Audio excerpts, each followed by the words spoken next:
Brandon, and thanks to everybody else for joining me here. I noticed that most of you have your cameras turned off, which I hope that means you're eating lunch and can enjoy a good lunch while I'm giving this presentation. And I'm going to take a second to share my screen, which is of course, a PowerPoint presentation. And let me see, move some things out of my way. And let's dive in.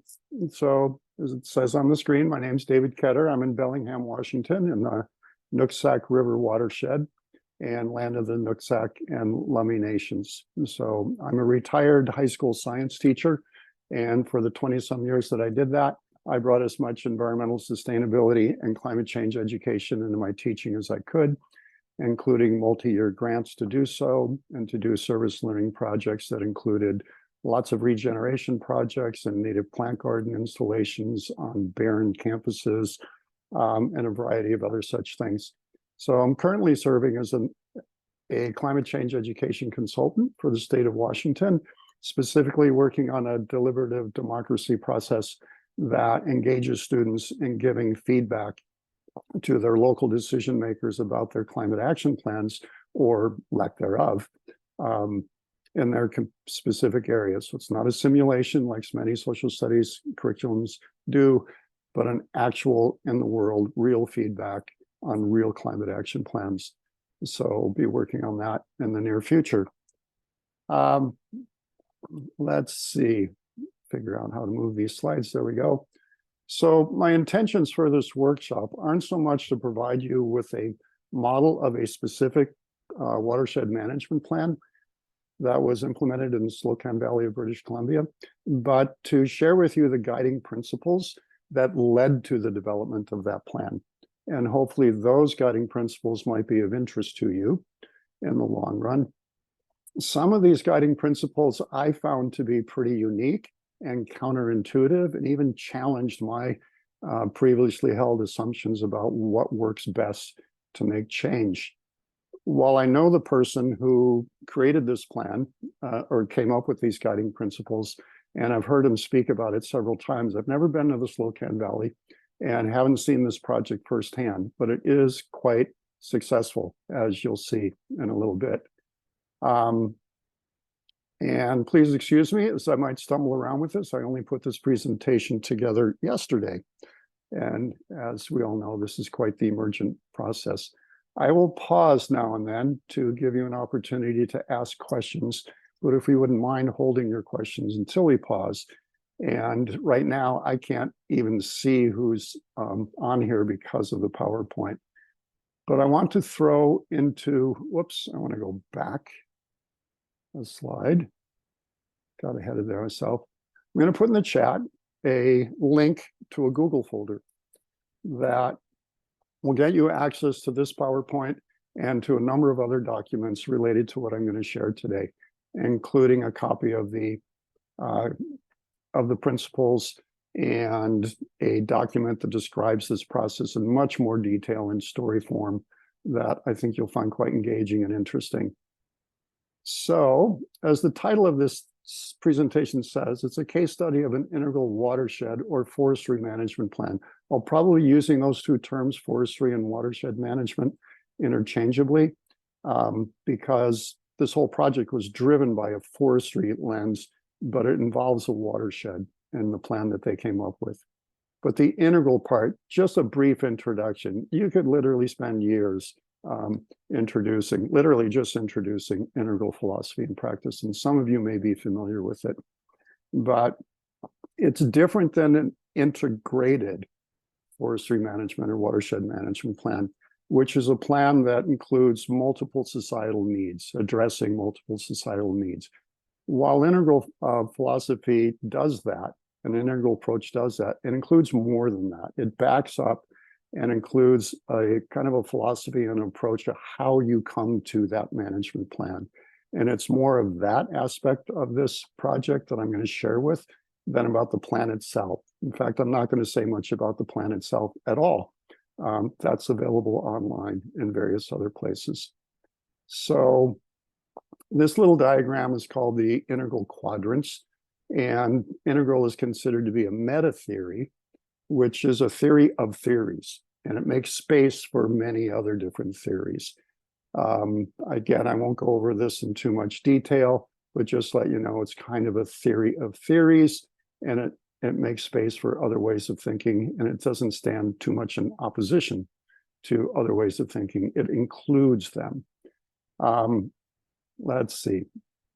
So I won't say much more about integral at this point. It's not necessary for purposes of this presentation, but I do want to talk about this aspect of it. So integral's view of worldviews and values. David, can I interject for a second? Can you shift to full screen? Because we can't really see that graphic. That's odd. I am in full screen. No, we're seeing the presenter view, not the slide view. Yeah, go to slide view. Okay, thank you. Yep. This is odd. Let me stop sharing. Yeah, the print can be a little bit small. I'm glad you brought that up. And make sure, as I've got it in play, slideshow view. And now where did that go?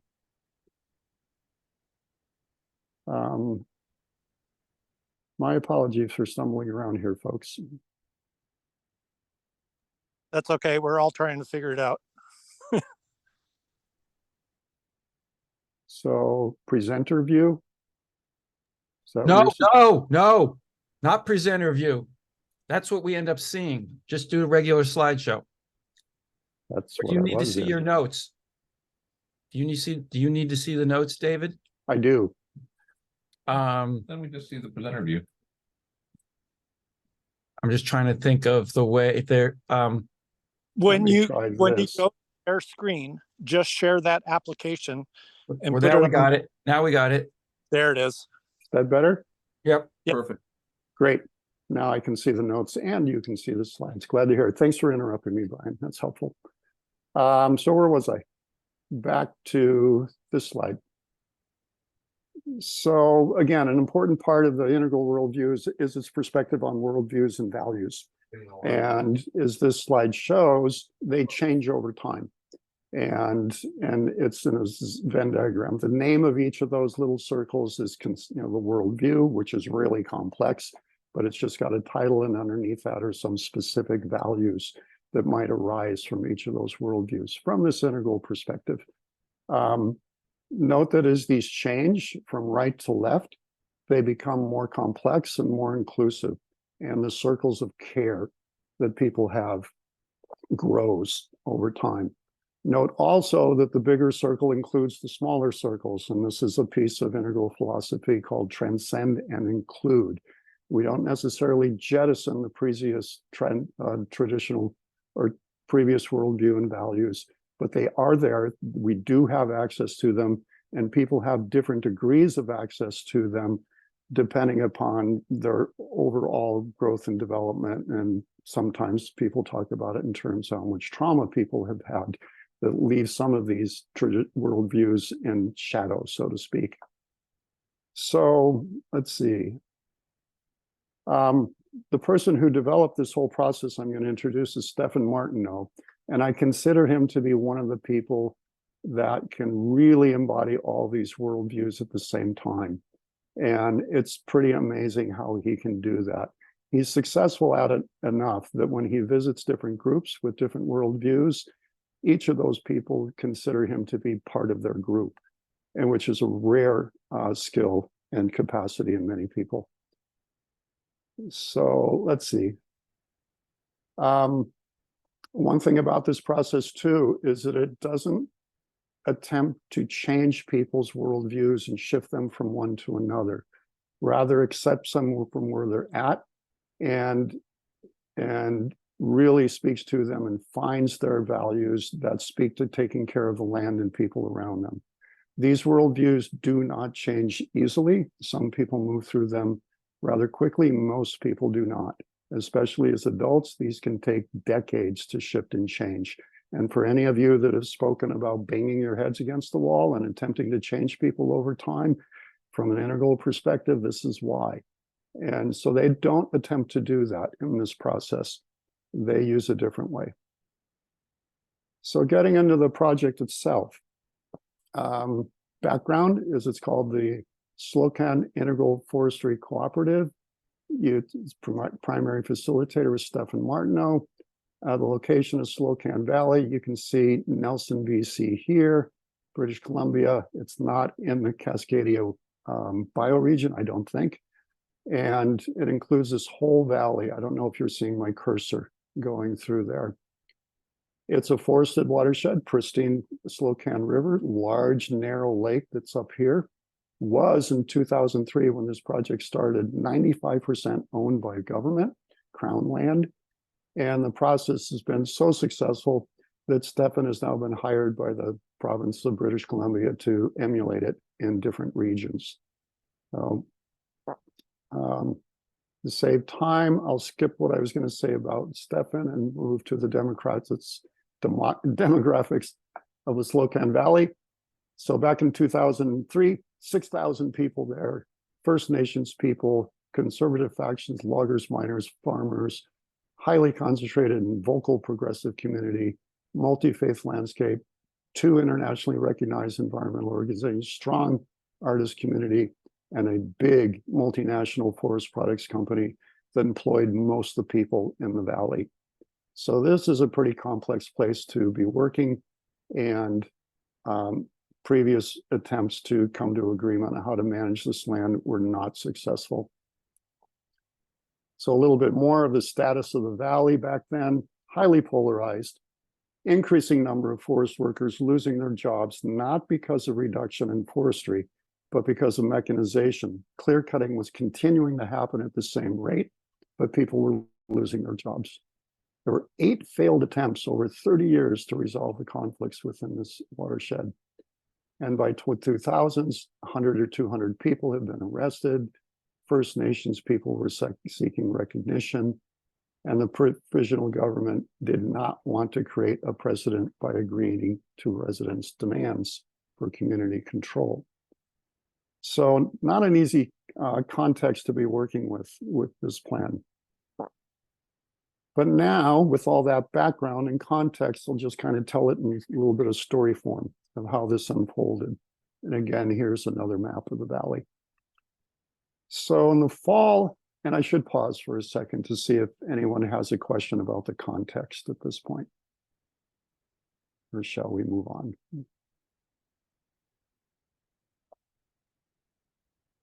Okay, I'll move on then. So in the early days, back in 2003, the provincial government had announced that it would offer forestry rights to local communities. This was totally new. They hadn't done that before, but it was now an option for people to propose ways which they might manage their own forests. If the Slocan Valley was to be successful with this, they would have to get all of these factions together and agree on at least some guiding principles and general plans to apply to the provincial government. Again, not an easy thing to do. But here, Stefan began by finding a few allies in the valley that were trusted, skilled facilitators and shared his vision of a process that he believed would be successful, a process that was pretty radically inclusive of all voices and perspectives. This group reached out to a variety of stakeholders, meeting with only 1 or 2 at a time. And this is important. We'll come back to that later. And it was intentions of these little meetings to get these people on board in a way where they felt valued in the project, that they didn't feel threatened, and that they could contribute to the future of the project and feel appreciated and needed for success. Through their participation, sort of a process of shuttle diplomacy, going back and forth between these groups, elements from each subcultures that were important to them were identified and brought forward. So specifically, Stefan found people in the valley, well, after, should say that Stefan lived in the valley for at least 10 or 20 years before knowing this, or launching this process.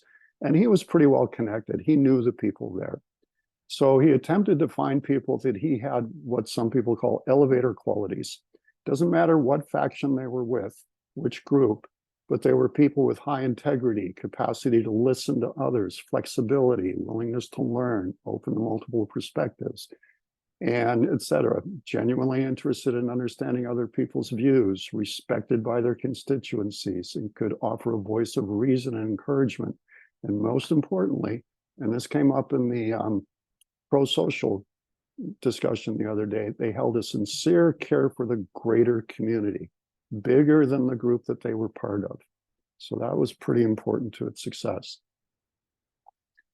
So only after meeting with these small groups did they decide to have some public meetings and invite more people in to further clarify the path forward and gather broad community support. And eventually all these factions came to agreement on guiding principles, management guidelines, organizational structures, plan for profit distribution, etc. And they got 70 letters of support from these communities. And with all this in hand, Stefan and others negotiated with the province over several years, resulting in a doubling of the acreage that they were going to apply for and that the province was willing to give them management rights to. And then finally they did submit and were accepted and signed a 25-year community forestry agreement in the province in 2007. So this was a 4-year process just to get there. And it got them started just to get to the point where they could then work out the details of the management plan. So they haven't done that yet. So what's on this screen now, finally, with all that background, I'll tell the story. Well, it's a little bit of the story itself, but more importantly, there's going to be 11 guiding principles that came out of this, that after doing all of this, Stefan sat back and kind of distilled out, well, here's what we did and here's why this worked. And these are also detailed on a document that's in the Google folder called Martineau Working with Diverse Communities. So as I mentioned, you may find some of these to be a bit unique and maybe even counterintuitive. So I invite you to bring some mindfulness to how you receive these and what happens in your body and mind when you receive them. Because if you're like me, maybe you are, maybe you aren't, they kind of perked me up and went, what, really? That worked? But here we go. Number one, identify the various value systems that you're working with in your region. Work with small groups of people from each value system separate from other groups, at least at first. Resist the urge to have everyone in the room in a right round table habit. It's a pretty strong habit in many people who work in change, and especially in progressive communities, to work with everybody at the same time. And a highly polarized community might not be the best way to go. Inquire and listen deeply. Seek to fully understand and appreciate the world through the lens of each value system. Inhabit their worldviews as much as possible. Keep awakening and engaging your inquisitive self, and learn the language of each value system and bring flexibility to your use of words.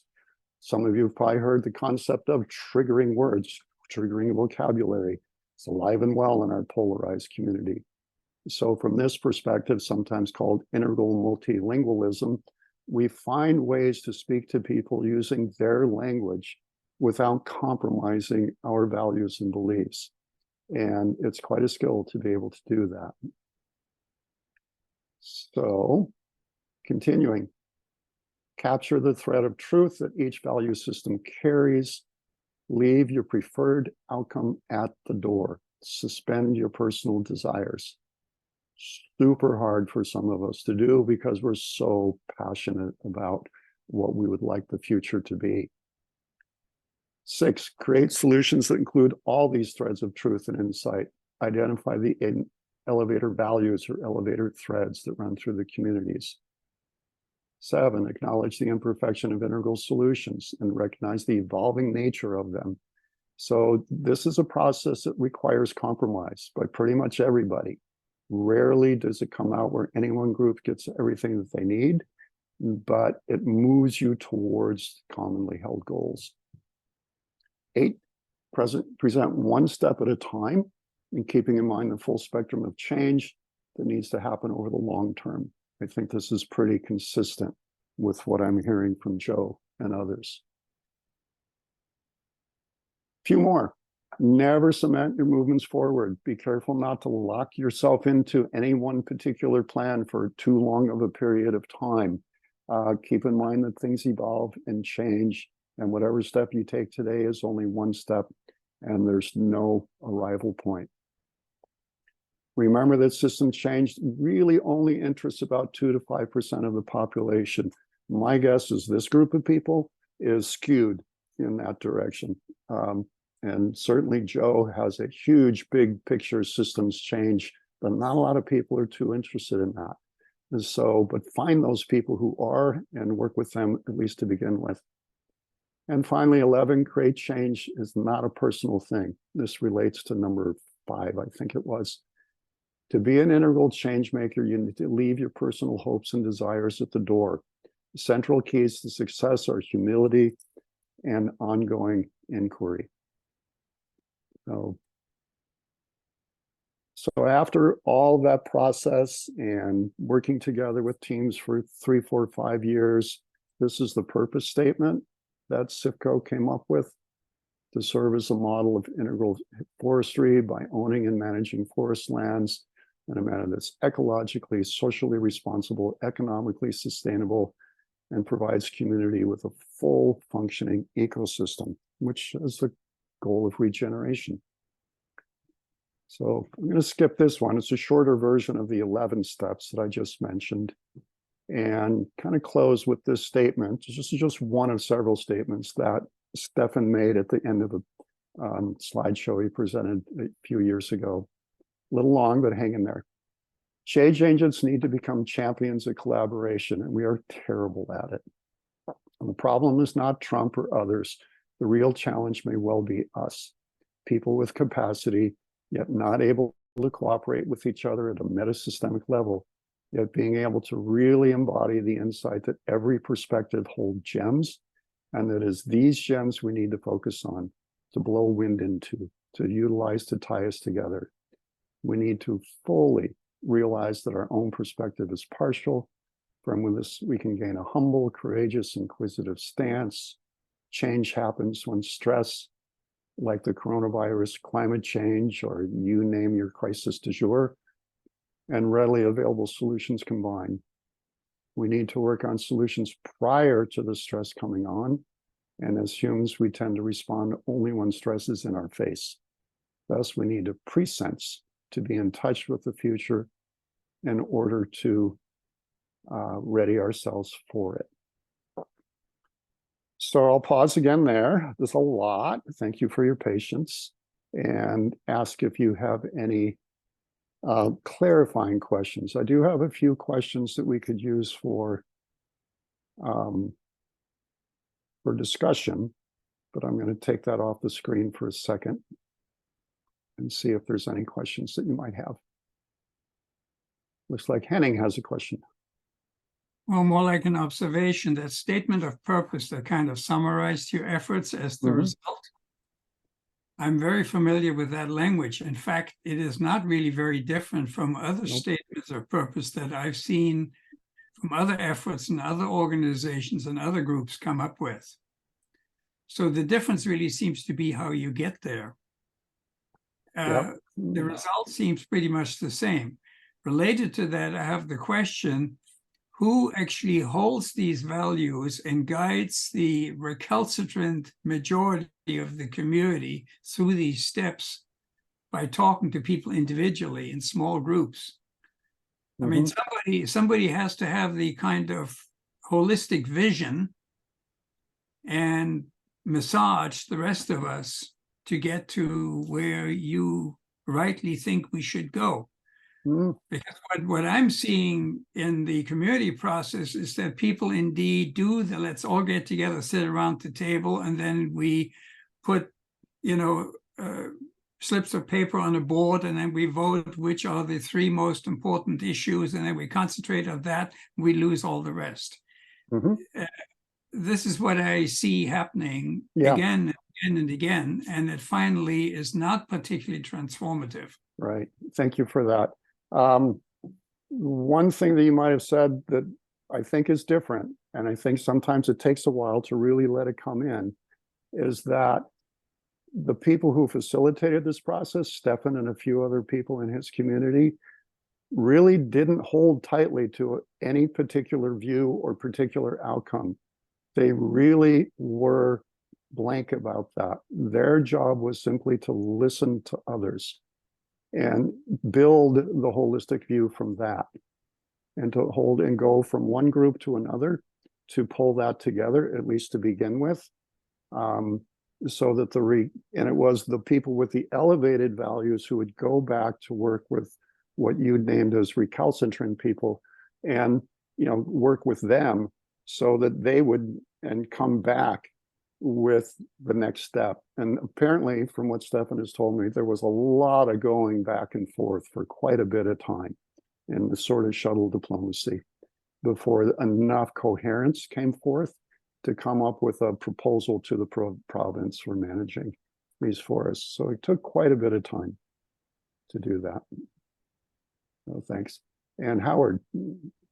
Yes, thank you for introducing the presentation on that model. I had a question about how the role of the facilitator differs within that integral process versus more typical facilitation of public engagement. Is there any way you can capture the difference in this model from the point of view of the facilitator's role? Yeah, I think so. But what I must admit, I'm not super familiar with how a facilitator in those 8 previous attempts was like, and how they presented themselves. But what I know from this, what I was just saying in response to Henning's view, is that the people who do the facilitation really need to come in kind of empty of a goal, and really full-heartedly hold that, and just so that people can trust them, that they're just being heard and that they're valued and that everything counts and has a place within the plan. And if that doesn't happen, the plan doesn't move forward. Trying to think of what else I would have said. Were you aware of any training, special training to qualify the people to play that role in this setting? Yeah, there are programs out there, not a lot of them, that are focused on what's called integral leadership. And Stefan is not only done those, he leads them. He is a trainer of trainers. And so he's pretty steeped in this stuff. And it's not one of those things, and this is where it's challenging for some people. These trainings don't just give you tools and skills, they change who you are and how you see the world and how you work with people in a way that you become the instrument of change. How you are with the people is at least as important, if not more important, than the structures and processes you use to get there. And with the ability to sense into groups and hear the nuances that they're talking about and pull forth the values through this, distill the values out of what they're saying so you can make sure that they're included in the management plan, is quite a skill and a capacity. I'll call it a capacity, not quite a skill. And so, but they're out there. I would, to point specifically, I've actually done 2 of those programs, and they're offered through Pacific Integral in Seattle, and they're called Generating Transformative Change. So I didn't put that in the Google folder, but I will. Thanks, Howard. Jean-Louis? So I'm unmuting myself. Yeah, so thank you for surfacing this this wonderful example and the practices and the principles. And it's really wonderful. Just a few things that I heard I want to surface. One is the deeply place-based nature and relational nature of what you're describing. So I heard Stefan, having spent a lot of time being very embedded in and maybe of the place and with all these relationships. And I say that because often as facilitators, it's easy to come in and to believe that we have the tools and the capacities. What we lack sometimes is the embeddedness, right? And as a facilitator, we can have the generic tool, but having skin in the game and being of the place seems especially. Second is that there is a right brain, left brain, dimension from what you heard. I think we talk a lot about integrated plans and integrated management and, things that are very much coming out of traditional ways to organize and to plan. And certainly those have a space, and including something that I think Henning mentioned earlier, well, how do you bring the reluctance to the table, right? And then we apply a very activist. It's easy to apply a very activist mindset, right? And so what we bring is both an intellectualized mindset and a very activist mindset that almost by definition will be alienating, right, to many who are not intellectualizing, who need to sense differently, and who don't want to see themselves as the problem, right? Yeah. And so that starting point seems especially critical, and then the time frame, right? That this is not something that gets done in 6 months or a year or 5 years, right? That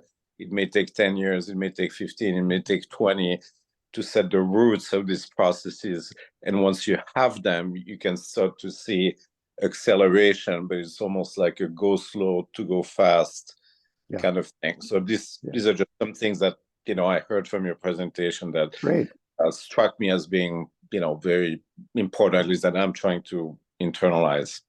Excellent. Thank you so much. That kind of responds to one of the questions that I was going to pose for the group, is what popped out for you? What was most of interest? What was, so you did a beautiful synthesis. I appreciate that. Claire, you have a question? And at this point, I do want to give space to do a little bit of, since we've got 15 minutes left, to do some breakout groups. And so I'm looking at this point for questions. If it's comments, I'm asked to share those in your breakout groups. Okay, well, not quite sure how to bring this forth. I just wanted to make the comment I did want to make. So that's why I'm not quite sure what to do, because I do think it's relevant to the larger field.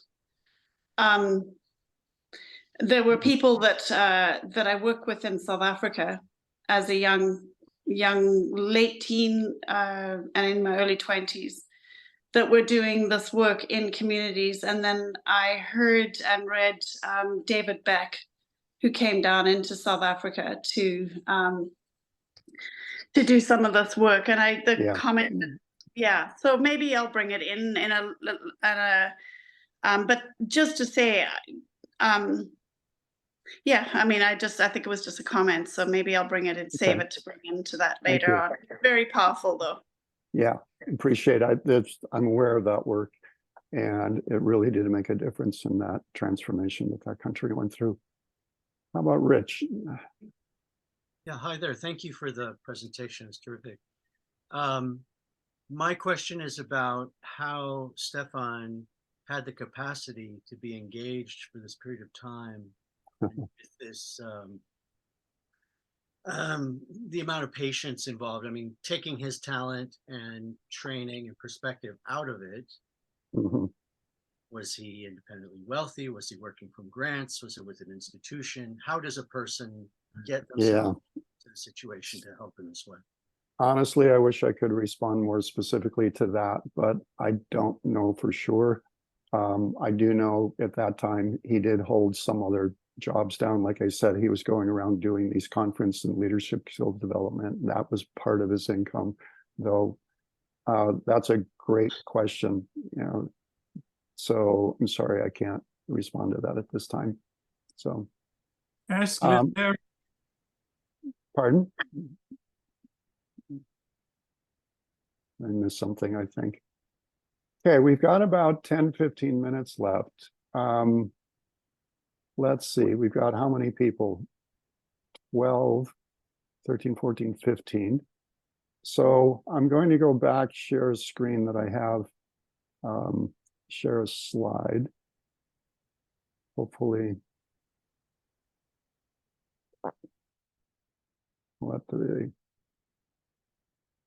So these are a few questions that I was going to pose. How did these principles land in you? How did they feel in your body? To what extent did you see them as being consistent with and supportive of a vision of a bioregional regeneration efforts? What principles caught your attention and why? How might these principles be useful to your region's regeneration? And any other questions you have. So I am going to see if I can, whoops, don't want to share that yet. I'm actually going to pull those off the screen and throw them in the chat. Oh my goodness, jumping around, excuse my, as I fumble around here. All right, now find the chat. And perhaps, do people have a preference whether we stay in the whole group or small group at this point? We are running a little low on time. Whoops. Let me ask that differently. How many would prefer to go in the small group? Raise your hand or give me a thumbs up or something like that. There's one. Okay, I only see one at this point. So looks like we'll stay for now, Claire. And if we don't get around to your comment, I'll make sure to have a conversation with you about it. So I'll just pose those questions and let you respond to any of them or whatever comes to your mind. They're just little prods to get the thinking going. Whoop, and Larry was there for a second, but then he disappeared. All right, hopefully Larry will come back. There he is. Hey, Larry, good to see you. Oh, you're muted. Larry, you're still muted. Good presentation, David. It's good to see you. Here are a couple of, maybe one comment that I would make about your point about people are going to have to compromise. In many of the sessions that I've been involved in, the opportunity is not necessarily compromise, but synergy. If you go in and you put your values on the shelf and you're open to listening to others, there's a terrific opportunity that there will be growth in the transformational process of getting those people together. And if they're working towards a, if they have shared interest and they're working towards a common purpose of changing their community for the better, there's a tremendous opportunity that they can find common ground about ideas that neither one of them really considered before. So the power of synergy is, I think, much greater than compromise, giving up something. It's an area where people don't necessarily give up anything, but they actually evolve in the process. The second thought is that this worked in a community, a rural community of 6,000 people. If we're really going to use this, and you're up in Bellingham, my question is, how does this process work in Bellingham, in other communities of greater size? I'm in the San Juan Islands. How would it work there with diverse communities? How would it work in even places like Skagit County, where you've got Mount Vernon and Anacortes and other cities there? How do you make that work in those areas? And then there's always a challenge of the major cities in the eco region that we're in, like Seattle and Vancouver and Bellingham. So and Victoria. Great questions. You know, I think I'm very consistent with the principles, totally agree with them. But, you know, if it took 4 years to get this going in that community, and this was after a number of false starts or programs that didn't work, how does this really roll out? given the time frames that we're working with. And also with a larger focus, like how do we change things in our, not only our city or our town or whatever, but the county, for example, or as we're dealing with the watershed. This requires a great deal of effort to find those common threads of interest from which you can build a common purpose. So do you have any thoughts on how it can accelerate, deal with larger challenges? I appreciate that. You've actually got multiple questions in there, but Jean-Louis pretty much summarized it. How can this scale and accelerate? Can it? Should it? I like the can it, should it. So this was, like we keep talking about throughout this whole regenerative process, we may have some lessons learned from each of the watersheds or regions that we look to, and we talk about a lot of connection, but we're going to have to massage things for our particular context and location.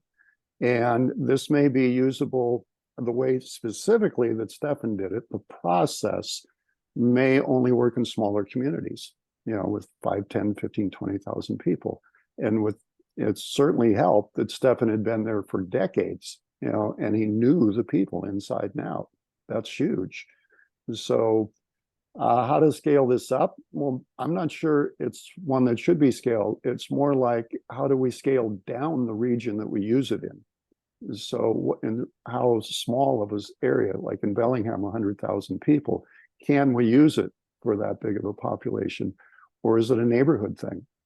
And then the neighborhoods communicate with each other with smaller groups of people. And so it's kind of a holonic, iterative process, and up we go through it all.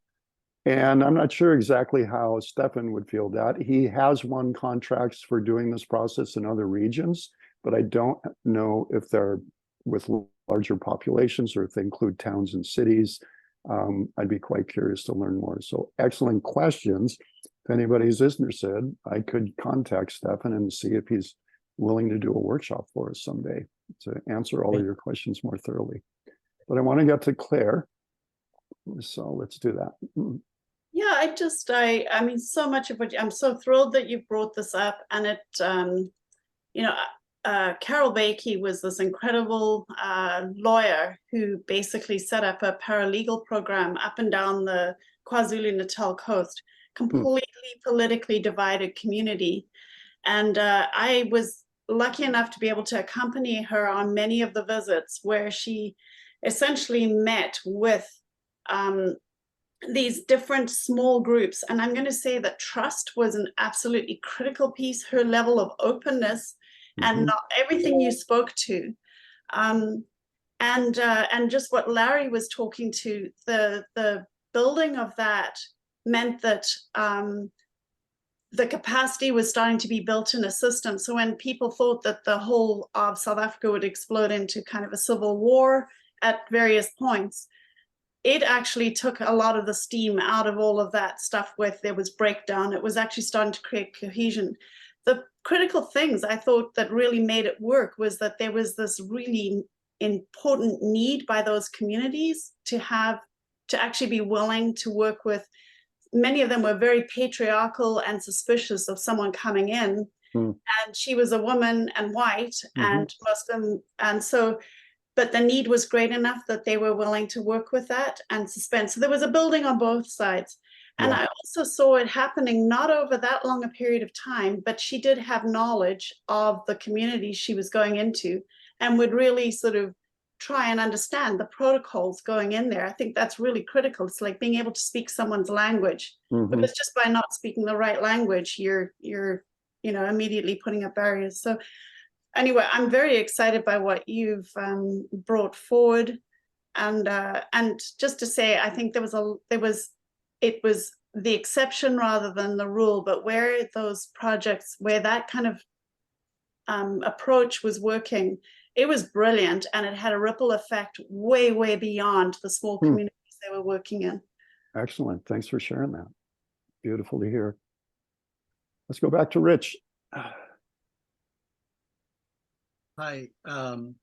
let's see, two thoughts. One, responding to timescale. In some of the work I've done in the last couple of years, a phrase came up called "move at the speed of community." Mm-hmm. Heard which that. there aren't necessarily shortcuts, and if these social principles that you've described as integral are in fact crucial, which I believe they are, you move at the speed that it takes to develop them. Yeah. And you will not achieve success by short-circuiting these processes. Another comment I wanted to make was in terms of scale, population scale, et cetera. I think while some of these communities have greater numbers, I think what's really important is social position. So a number of people might occupy the same social position and have this sort of the same language about themselves. So you might have 100. If you had a step in the community building process, and I think someone in a community can understand the sort of linguistic formation that you'd be operating with, but there aren't, in a town of 100,000, for example, there aren't 100,000 opinions. There are clusters of opinions and attitudes, and it's possible, I think, to get, again, if you have an intelligent facilitator and a good kind of psycholinguist that has some skills and can build trust, you can create a kind of almost like a fictional narrative or something involving these different social positions that everyone can. If I have someone who can represent me, I'm willing to let them represent me if I can see how the conversation went when my representative was involved in the regional story. So I don't necessarily need to be in the room if I trust that someone who represents my worldview is in the room. And so this actually greatly reduces the number of potential voices that are necessary at a certain stage of the process that can then be validated by the rest of the community. So that's my thought on that. Thank you so much. And that definitely was part of the thinking of Stefan when he chose those 2 or 3 reps, so to speak, from each of the groups. He knew that those people will well liked by the rest of the people and that within their group, so to speak, and could play that role, and that they wouldn't feel the need to all be at the table at the same time. So, thank you. Okay, got a couple minutes, Jean-Louis. Let's give it a shot. Yeah, real quick. And again, great insights. Couple of comments top of mind as it relates to scale and acceleration. One, there is someone that some of you may know by the name of Daniel Christian Weil, who is someone that Joe is connected with and is more of a thinker around these questions, but also a practitioner. He talks about nested scales, describe kind of that movement from hyperlocal to regional to global, frankly, and how those nested scales connect to one another and can be woven together both horizontally, but also, so to speak, vertically, because let's face it, many of our systems are driven by, whether it's political consideration, jurisdictional considerations, corporate, that way outweigh any one community, right? So those pressures are real. So that notion of how to weave these things at these nested scales. And then just on the scale of the community, I'm here in a community of 25,000 just outside Seattle, where I'm very involved in community initiatives around sustainability and different things. And so what someone said earlier about doing this in an, urban, connected to a larger city, and the unique characteristics that has, starting with the fact that many people are not deeply rooted in the community, right? It's a fairly suburban, pretty transient community, but with strong roots. And so that definitely has some very specific dynamics that I think require a rerouting of people who are not rooted in the community, right? Who may not even understand that there is a community. They just live here, right? They just bought a home here, and then they're like, yeah, it happens to be in this town, but yeah, this town doesn't really matter to me, right? And so how to make it matter I think is a starting point, right? And that's not it. Yeah, thank you. And with that, it is 1 o'clock. I think we need to move on to our next speaker. Thank you all so much. Really appreciate your being here and hope you found that of value. So, thank you. Over to you, Brandon. Thank you, David. Yeah, perfect timing. And yeah, so if people are interested, our next presentation in this room will be, we have Darren Zoll and Sean Anderson joining us from Vancouver Island. The session, the session will not be recorded. And in the other room, in the Sasquatch room, we have David McLeod on permaculture and energy. And with that, actually, I'm going to stop the recording.